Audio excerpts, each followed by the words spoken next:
Yeah, I can see the lights on. No, it's here. One of the first times, probably the only time I can remember actually really taking proper stick for being ginger, came on the 27th of June, 1996.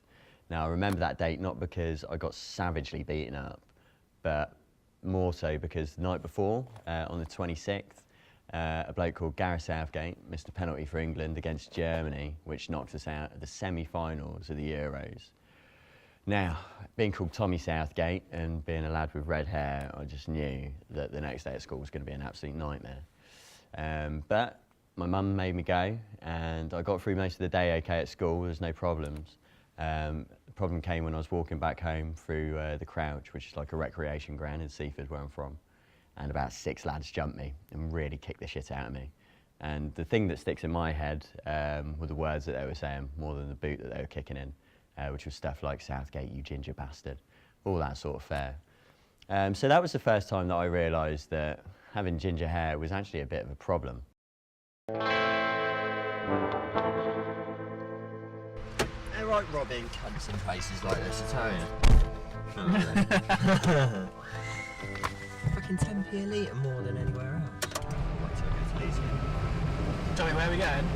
We are going to Leeds to see an old mate of mine, Bazza, Barry Singleton. He's not really an old mate, I've never met before. Yeah, we're just going to go and ask him about being ginger. To my knowledge, nobody's ever been persecuted and deprived any rights or any human rights because they're ginger, whereas, you know, through our history you've got examples which you could rate, you know, the Holocaust, you know, black oppression in South Africa, apartheid. I don't think it never, in my mind or in my opinion, it comes anywhere near close to those kind of things. No. I do remember a girl who actually apologised to me about 10 years ago, and she basically said that because I was ginger I would never get married or have kids. Oh really? So that's a really vivid memory that I can. How old would you have been then? I would have been 15 probably, so high school. My brother's 10 years older, and I was telling the guys in the car on the way up actually, and he used to bog wash me quite often. Really? Yeah, and he's a big brute of a guy. Yeah, and he used to chase me until he caught me and stick my head down the toilet. So that was the worst one for me, for sure.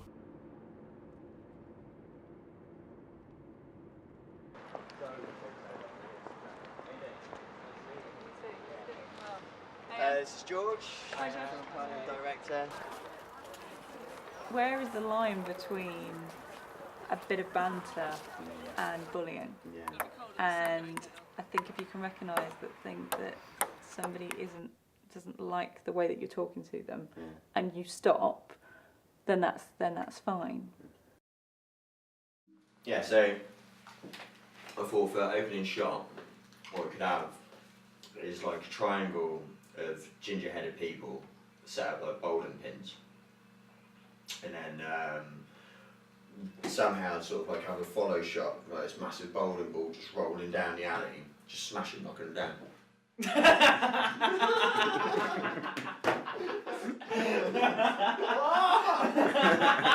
idea. Oh yeah. Yeah, it's 7:30 in the morning. We're just at the hospital. Tom was just about to go in for his operation. We found out at the start of filming Tom was with cancer, so we're hoping to have got all the filming done before he went in. But he went in for a scan the other day, and he got a phone call saying he needs to come in earlier for his operation. So that's what we're doing at the moment. Just waiting for Tommy to get here. Wish him all the best. Give him a hug. Say good luck. And see him on the other side. So he's coming in where the pillars are. Where are the pillars? So we've been waiting in like 20 minutes. No idea where Tommy is.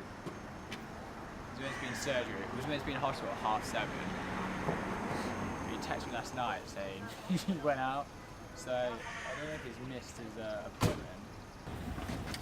Shit.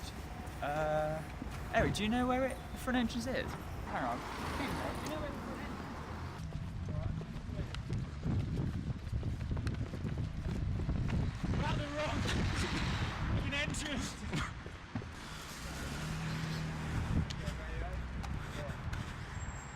signing. Hope it goes well. Yeah, nice one. Cheers, geezer. See you. See you afterwards. Yeah. See you later, bro. See you there, man. Guys.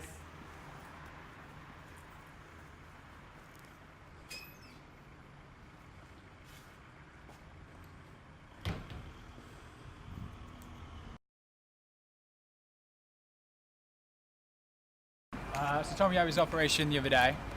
As far as we know, it went all right. All together. Yeah.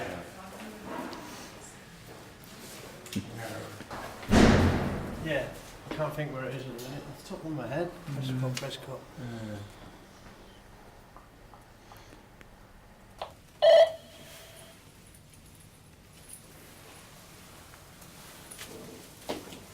How you doing? Yeah, good man. Yeah, alright, not too bad. A little bit sore. Right, okay. Oh yeah. Mate, actually, yeah, she's got me a ginger basket full of ginger stuff. Like literally colour me ginger. Yeah, ginger crosswords.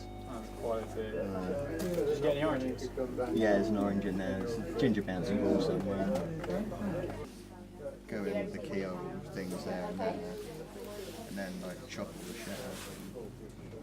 Get it out through this hole here and this one here, so like pass it out. Come on. Take See it ya. out. See you soon. Take it easy, man. Enjoy morphine. Yeah, I can't wait. See you later, guys. Seems to be alright, he's looking better. Operation was a success. He'll be out in a few days.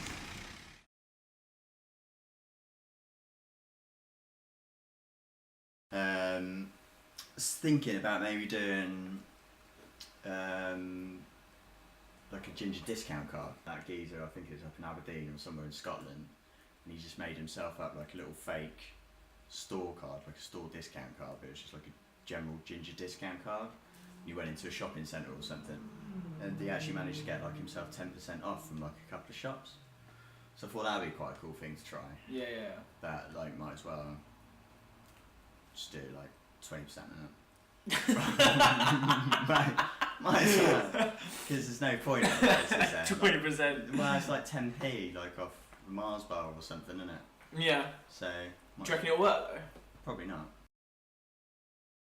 So I guess we started making a film about gingism, but for one reason or another, the project's taken a little bit of a turn. What I've learned is that not everyone thinks the same as me.